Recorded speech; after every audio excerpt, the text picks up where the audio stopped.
New coach, same expectations for the Washington Capitals. They started their chase for another Stanley Cup in Buffalo tonight. Number 19, Virginia Tech didn't want to go into their showdown with Virginia with back-to-back losses. Well, mission accomplished. The Hokies swept the season series with Notre Dame tonight. The problem started when the Washington Nationals announced that a player tested positive yesterday for the virus.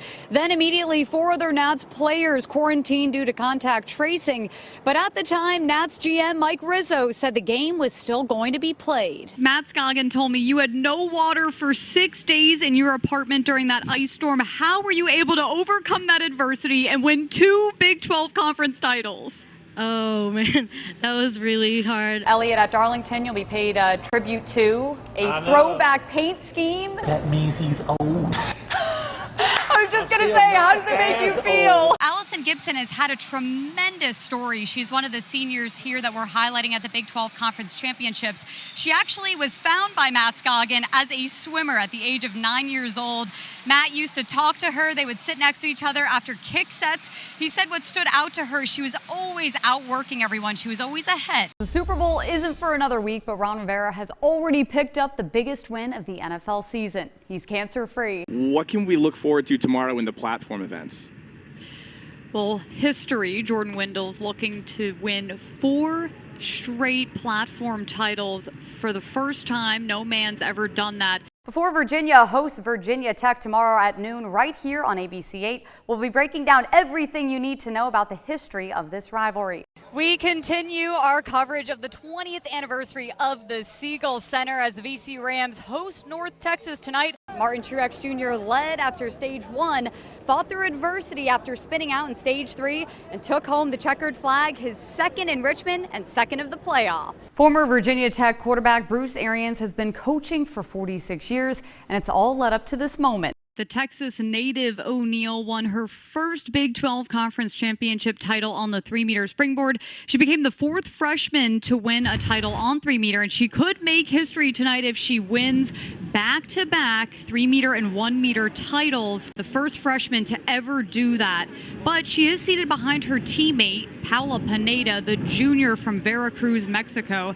I talked to Coach Matt Scoggin this morning after her prelims. He was very happy with Paola's performance. Things were looking bad for the Washington Capitals after one period, but this goal by Connor Sherry right here ignited a major turnaround.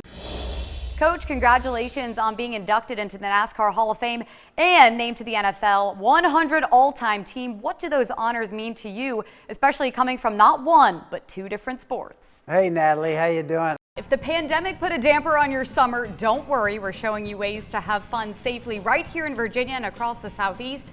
John, you're pretty new to the area. You may get some ideas. Yeah, I'm going to write this down.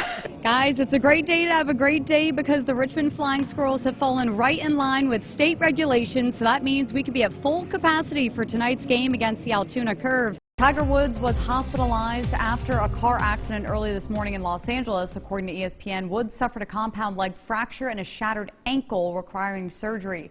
Anytime that VCU and Richmond meet on the floor, you bet it's going to be a big game. But tonight's matchup carries even more weight because both teams are playing some of their best basketball of the season. The top teams in the East have been beasts lately. The Islanders, Capitals, and Penguins entered the night with a combined 18 straight wins.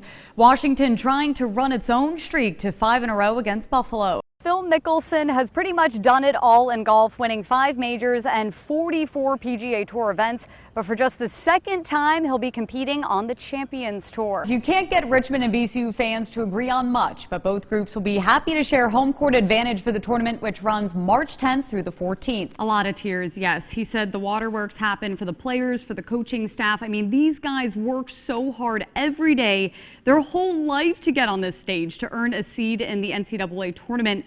But it's the Mike Rhodes mentality. They're already looking forward to next year, and they're not going to let this get them down. Thanks for joining us for Veterans Voices, honoring those who serve. I'm Constance Jones. And I'm Natalie Kalibat. With Veterans Day coming up on November 11th, we are honoring the men and women who help protect this country. How do the Cavs hope to slow down that Tiger offense this time around? That's a great question. You know, this is an experienced Virginia group on defense. 15 players who started a game last year are back this year. Hermie and Elliott Sadler's racing roots run deep in Virginia. Even during a busy career, NASCAR Emporia has always remained home. Obviously, you guys are a few years apart, but what was it like growing up in the same household and racing together? It was a lot of fun, really. There was enough age difference that every step of the way we were in a position to kind of help each other. I got started in kart racing early on. Elliott came and joined that. That was a great family experience for us. It was the only time that our whole family really was able to be together. Later in life, I think he kind of helped pave the way for me, because he came along and had a lot of success and built on what I had started, but took it to a much greater level. I think it was great that we always had each other's best interests. It was never really a head-to-head conflict with us, and I think that's what kept us so close through the whole thing. Elliott, what does it mean to you that Hermie said you took the Sadler name to the next level? Well, he got us there, and I think we all had a good hand at helping each other all the way through. You guys are two down-to-earth brothers from Emporia, Virginia. You could have been anywhere. You could have moved anywhere you wanted, but you decided to stay true to your roots here in Virginia. Why is that? I was fortunate, always felt like I was been fortunate to be able to race and chase my dreams, but also be able to stay close to my roots here in Emporia and in Southside Virginia. When my mom got diagnosed with breast cancer, I was driving for Ray Evernham at the time, and I called Ray and I was like, look, I don't need to be in Charlotte anymore. I'd been here 10 or 12 years, had served my time. I want to be back home, be around my mom. It was a lot going on with our family at the time. So he was all in supportive of it, which was great for me to have an owner like that, to sell everything and move back home and be back here in Emporia, and I've been as happy as I can be ever since. Odicci Alexander took the sports world by storm, pitching through injury to help James Madison make a record run in the Women's College World Series. But it all began in a backyard in a small community in Mecklenburg County under the watchful eye of the man who raised her, her grandfather, Washington Alexander. We set up a little well house for there for and marked off the spots that she needed to hit, and she really did it. This was the plate. You know, the home plate, the grass kind of grew up over, but I'm gonna dig it up now. And that's how she had it lined up. And this was the pitches that she had, and she really knocked that block in. It took a lot of pitches to get Odicci Alexander from a small town to the Women's College World Series, and most of them were thrown right here. But that's how Odicci got started when it helped. She did this 7 days a week. Honest, she really did. When school was out, she'd come here in the evening and practice all day long. She was very determined. We the maker had to come in the house and say, girl, it's getting dark with that. You don't need to be there throwing that ball. But she really did, because we had a light with that, and she said, throw by the light. Washington Alexander remembers those days fondly. And this is when Odicci signed up to go to James Madison. This is Odicci in 2018. Softball Player of the Year at James Madison University. Washington's health prevented him from making the trip to Oklahoma City, but he was there in spirit. Me and her, my wife, we were very close. She called us just about after, very close. She would talk to me a lot and say, Pop, this is for you.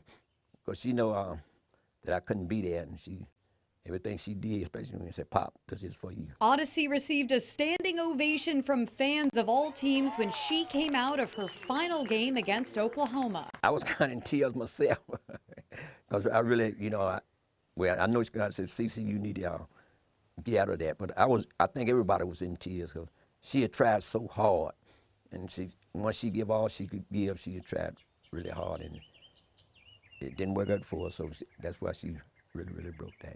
And now she's an inspiration to girls in backyards across the world. If artists can do it, I can do it too.